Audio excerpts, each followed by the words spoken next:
నమస్తే దోస్తులు, అందరూ బాగున్నారని అనుకుంటున్నాను. మనం ఈరోజు గ్రీన్ చికెన్ చేసుకుందాము. కొన్ని పచ్చిమిరపకాయలు వేసుకొని మిక్సీకి వేసుకుందామండి. ఫస్ట్ మిక్సీకి వేసుకున్న తర్వాత చికెన్ మంచిగా ఫ్రెష్గా చికెన్ తీసుకొని వచ్చేసి బాగా దాన్ని 2 times కడుక్కొని మంచిగా నీట్గా పెట్టుకున్న తర్వాత ఇప్పుడు చికెన్ చూడండి ఎంత ఫ్రెష్గా ఉందో. మంచిగా ఇప్పుడే కట్ చేసుకొని వచ్చానండి. చికెన్ చాలా ఫ్రెష్గా ఉంది. దాంట్లో కొంచెం అల్లం వెల్లుల్లి పేస్ట్ వేసుకున్నాము. అల్లం వెల్లుల్లి పేస్ట్ వేసేసుకొని కొంచెం ఉప్పు వేసుకున్నాము. కొంచెం ఉప్పు వేసుకొని కొంచెం పసుపు కూడా వేసుకున్నామండి.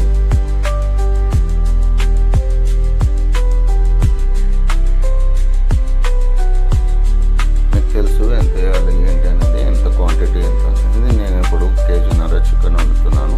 మా తోటలో ఈరోజు మా గెస్ట్ హౌస్ దగ్గర చేసుకుంటున్నాము. నేను పసుపు వేసుకున్నాను. అలానే కొంచెం ఆయిల్ వేసుకుందామండి. పీసులకు కొంచెం మనము ఏదైతే అల్లం వెల్లుల్లి పేస్ట్, పసుపు, ఉప్పు ఇది పట్టించాలనుకుంటున్నాము. కొంచెం గరం మసాలా వేస్తున్నాను. మసాలా వేసేసుకొని ముందుగానే వేస్తానండి నేను.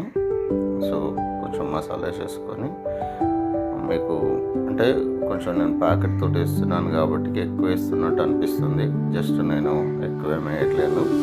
1/2 teaspoon వేస్తున్నాను మసాలా. చూడండి, దాన్ని బాగా కలిపేసి ప్రతి పీసుకు మనం వేసిన అల్లం వెల్లుల్లి పేస్టు అండ్ ఈ ఉప్పు మసాలా ఇది పట్టాలండి ప్రతి దానికి. అలా మంచిగా బాగా కలిపేసుకున్న తర్వాత కలుపుకోవాలండి. ఇప్పుడు స్టవ్ మీద ఒక ప్యాన్ పెట్టేసుకొని ఉల్లిగడ్డ, పచ్చిమిరపకాయలు వేసుకొని కొంచెం ఆయిల్లో అలానే కొంచెం కరివేపాకు వేసుకొని కలుపుకోవాలండి. ఇది కొంచెం లైట్గా ఫ్రై అవగానే వీటిలో మనం ఏదైతే ఫస్ట్ ఈ పచ్చిమిరపకాయలు మిక్సీకి వేసుకున్నామో మిక్సీకి వేసుకున్నాం పచ్చిమిరపకాయల పేస్ట్ చికెన్లో వేస్తున్నానండి. ఫస్ట్ ఏదైతే కలిపి పెట్టుకున్నామో అదే చికెన్లో ఇది ఫస్ట్ వేసేసుకొని దీన్ని బాగా మళ్ళీ ఒకసారి కలుపుతామండి. ఇప్పుడు ఏమవుతుందంటే మనం వేసిన కారం ఏదైతే ఉన్నదో అది మంచిగా పీస్లోకి పడుతుంది.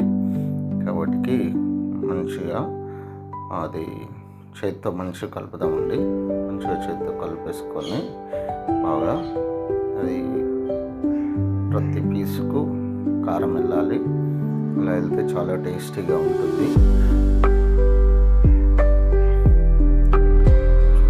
చాలా నీట్గా మంచిగా కలిపేసుకొని చేతితోటే కలుపుకోవాలండి. ఎందుకంటే మనం స్పూన్తో కలిపితే వెళ్ళదు,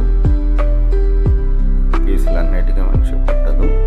ఏదైతే మనం ఇప్పుడు కలుపుకుంటున్నామో ఆ కలుపుకున్న చికెన్ని మనము ప్యాన్లో వేసుకున్నామండి. చూడండి, చాలా నీట్గా మంచిగా కలుపుతున్నాను. చికెన్ ఏదైతే ఉన్నదో దీన్ని తీసుకొని వేసేసుకున్నామండి. వేసేస్తున్నాను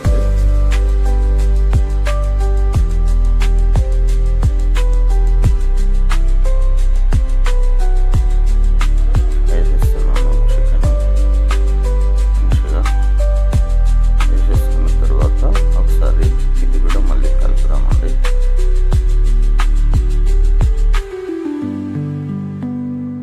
డైరెక్ట్ చేయి పెట్టేసానని చెప్పేసి అనుకున్నారు కదా, అంటే జస్ట్ పైన చికెన్ ఉంది కాబట్టి అట్లా మీద చేయి పెట్టానంతే. ప్యాన్లో వేసుకున్న తర్వాత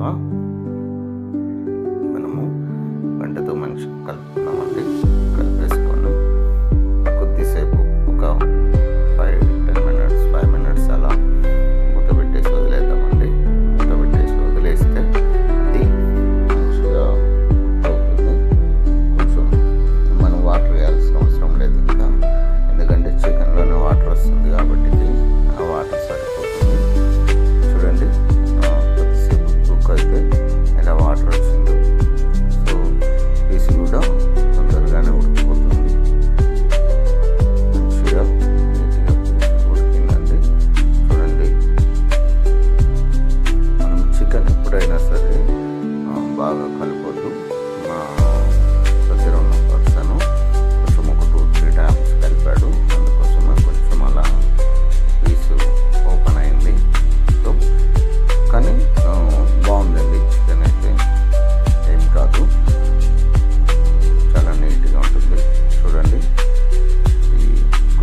అయిన తర్వాత కొంచెం కొత్తిమీర వేసేసుకొని నేను మళ్ళీ లాస్ట్లో మసాలా వేయనండి. ఎందుకంటే ఫస్ట్ మసాలా వేసేసుకున్నాం కదా, పీసులకు మసాలా మంచిగా పడుతుంది, గ్రేవీలో కాకుండా. సో బాగుంటుందండి. మీరు కూడా మీ ఇంటి దగ్గర ట్రై చేయండి. చూడండి, చాలా బాగుంటుంది. చూడటమే కాదు ఫ్రెండ్స్, ఒక లైక్, సబ్స్క్రైబ్, షేర్ కూడా చేయండి. ఇలాంటి మరెన్నెన్నో వంటలు మీరు తీసుకొస్తానని మీకు హామీ ఇస్తున్నాను. ఖచ్చితంగా మంచి వంటలు తీసుకొస్తానండి. థ్యాంక్ యూ దోస్తులు. Thank you friends. మళ్ళీ కలుద్దాం. Bye bye.